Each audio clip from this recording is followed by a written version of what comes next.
Peace. What's good? How y'all doing? This is Zaza Ali. Today is Tuesday. Um, Tuesday, sorry, October the 17th. I pray that this message reaches you in the best of health, spirit, and mind.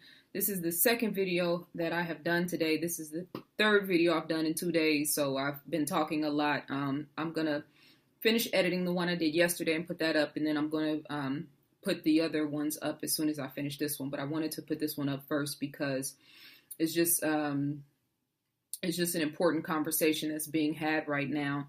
Let me just say my left eye is something's going on. I think I have a sty or something on my left eye. I woke up this morning and it wasn't feeling right, and it looks like as the day goes on, it's getting a little bigger. So I'm looking at myself on camera right now, and it's very weird and it's throwing me off. So if I make some weird faces or whatever, it's because I'm kind of looking at myself and I look kind of crazy. So anyway, the hashtag Me Too situation, you know, before I get into that, make sure you go to my website, make sure you support my merchandise, all my stuff, make sure you follow me on social media, blah, blah, blah, all of that. Make sure I get that out the way. And support, if you appreciate the message, support what I do and who I am. There is a lot of traction now because of this Harvey Weinstein situation, finding out that this big time Hollywood executive has been molesting or raping or taking advantage of or misusing his power, or, you know, whatever you want to call it, depending on which story you've heard and, you know, which experience that you gravitate towards, as far as all these different Hollywood actresses coming out with their personal experiences.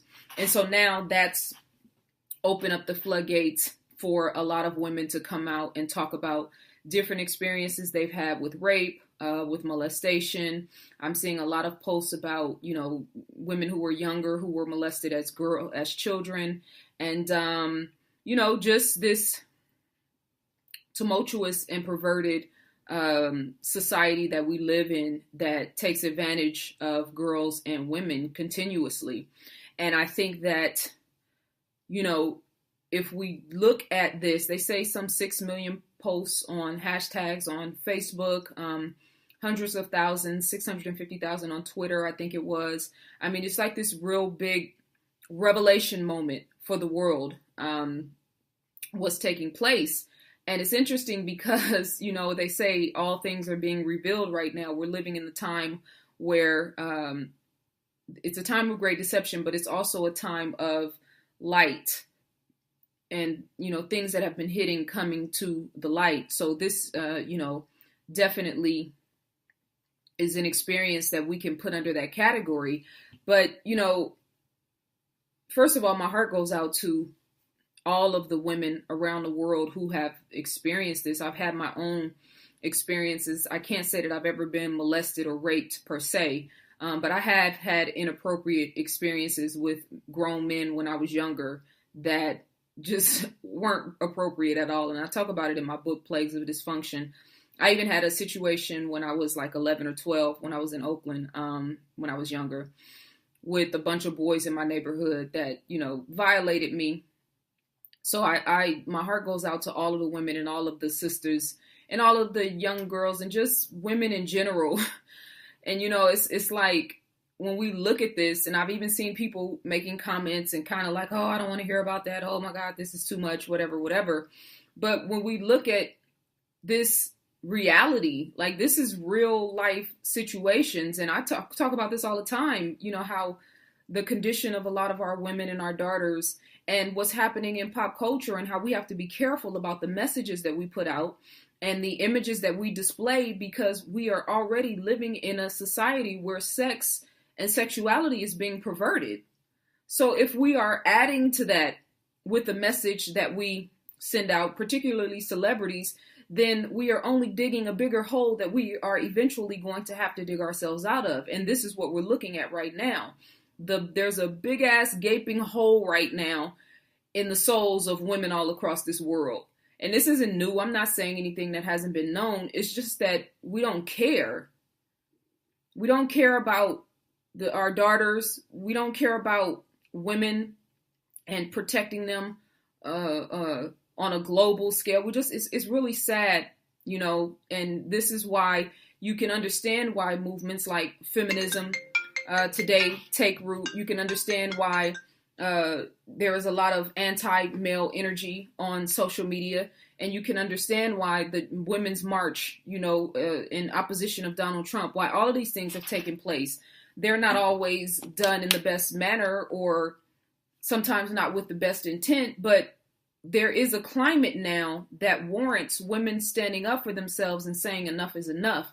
And so this is one of the things that's taking place. I know Gabrielle Union said, she had experienced sexual abuse, and so just several other celebrities. I don't want to get to name calling people, because a lot of the women who I interact with on social media that I've been interacting with for years, I went to my, just looking at the timeline, and I'm seeing me too, me too, me too, and different expressions of women's experiences. And, for me, I had to get off of social media because that's just too much. I applaud all women for being able to come out and say that this has happened to me, because I know that it's giving other women and other girls the courage to seek healing and seek some sort of conversation or understanding about what happened to them, and to understand that it wasn't their fault.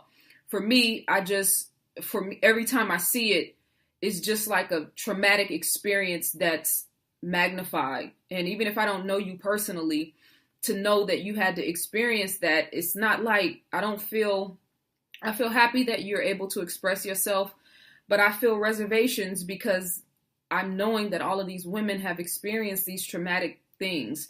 And so while I applaud you for doing so, I would just say be cautious about putting your personal information and your life story out on the internet, where other people are going to be in a position to not only write negative, positive, judgment, whatever, to speak on your circumstances, but the energy that will start to come your way, it doesn't even have to be said. It's just the vibrations and the energies that are circulating around this conversation.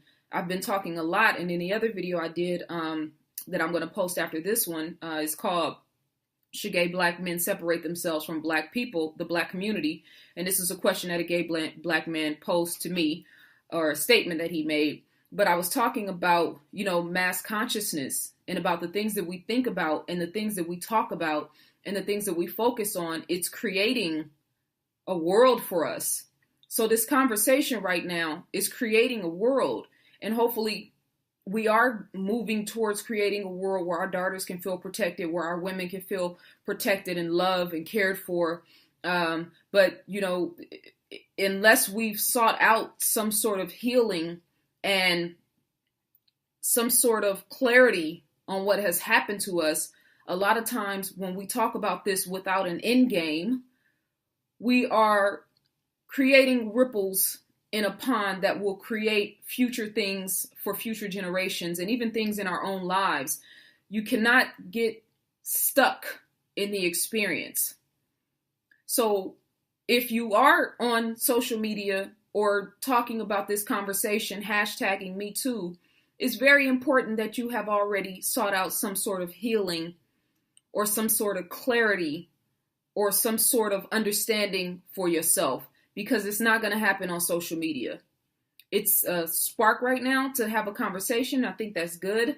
But you yourself have to take responsibility for your own well-being and seek out some sort of help. So whether it's a group that comes together and talks about previous experiences with rape or molestation or being violated, or whether you are seeking books and recommendations for, from healers and psychiatrists that have experience with healing people that have had sexual mistreatment take place. Of course, we know fasting, doing detoxifications, going back and using herbal remedies to help to purify the body, cleanse the body, and rejuvenate the cells, doing crystal work, doing Reiki work, doing acupuncture and acupressure. There's a lot of different traveling being out in nature. That's one of the most important things that we can do for ourselves, is to go out and be with God in nature, to seek some resolve when we've had traumatic experiences. So if you are one of those people who hashtag me too, and you have not gone and sought out some sort of clarity and healing, then we have to reframe this conversation, because all of us have been through various traumatic experiences and different levels of pain and whatnot, but we have to get to a point where we start fighting for our lives and fighting for our well-being and fighting for our purpose.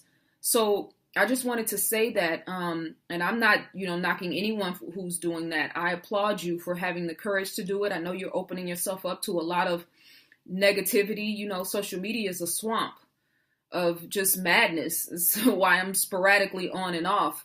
And then for me, being on the timeline and just seeing so many of these revelations, it was just a little bit too much for me. So make sure that you are, cultivating your focus and using this experience as something that will help you to elevate yourself. And I just also want to say, while we're talking about Hollywood and Harvey Weinstein, or whatever that devil's name is, rap culture and a lot of Black culture embodies what's happening in Hollywood right now. A lot of the lyrics, a lot of the videos, we as a people have become accepting and even embracing of the disrespect of women and of the mishandling and overtly sexualizing of our daughters and of our women. I saw a video on YouTube, on Facebook. Somebody put it on one of my posts. Looked like a 12 and a 13-year-old, or maybe they couldn't have been any more than 15, but I guess they're a boyfriend and girlfriend, young brother and sister, and they're online. I mean, it was sick. It was like, she's sitting on top of him and riding him, and he's bending her over, and and I mean, it was just sick. I'm looking at two children, and then I'm looking at the comments, and nobody's really saying anything, because I'm assuming that a lot of their viewers are in their same age range, but this has become acceptable now. We have children now who are exhibiting grown-up behavior and doing grown-up things that still have children's minds. So it's incumbent upon us as a people, particularly Black people, but this society in general, to start reframing how we talk about sex, to start reframing what it means to be a woman, what the conversation about sexuality as a woman. Your sexuality is not based on you being able to show your body and look good in clothes. You have a full-fledged anatomy. Your body is the recreation of the universe. So if we want to talk about the sexuality and the depth of the woman in her body, how come we don't talk about the scientific makeup of what makes her great and what makes her able to produce a child, able to produce life, the divine feminine mental prowess. We don't emphasize the woman's mind and the woman's spirituality like we emphasize her body. And hip hop is extremely guilty of this, whether you want to call it hip hop or rap culture, whatever. We don't emphasize the essence of the beauty of the woman's heart and the woman's mind. We talk about the size of her ass. We don't emphasize our sisters who are striving to acculturate themselves education-wise and striving for a knowledge of self. We defend strippers. You know what I'm saying? In this whole culture. And anytime anybody criticizes it, and I know, because I get this all the time, when you criticize it, you become an enemy. Because then it's like, oh, you stepping in the way of a woman being able to do what she wants to do with her body or do what she wants to do with her life. Yeah, but how come we don't emphasize what a woman can do with her mind? How come we don't emphasize what our daughters can become if they strive to be healers and spiritual gurus? And you know what I mean? The conversation is lopsided. So because it's so lopsided, I speak about things and I get attacked because I'm speaking out against the chorus. It's all good though. I've come to expect it. But we've often talked about 60 some odd % of Black women being molested, and I kept hearing people kept saying, we don't know if that statistic is true. They could be lying. We don't know if that's true. Well, did we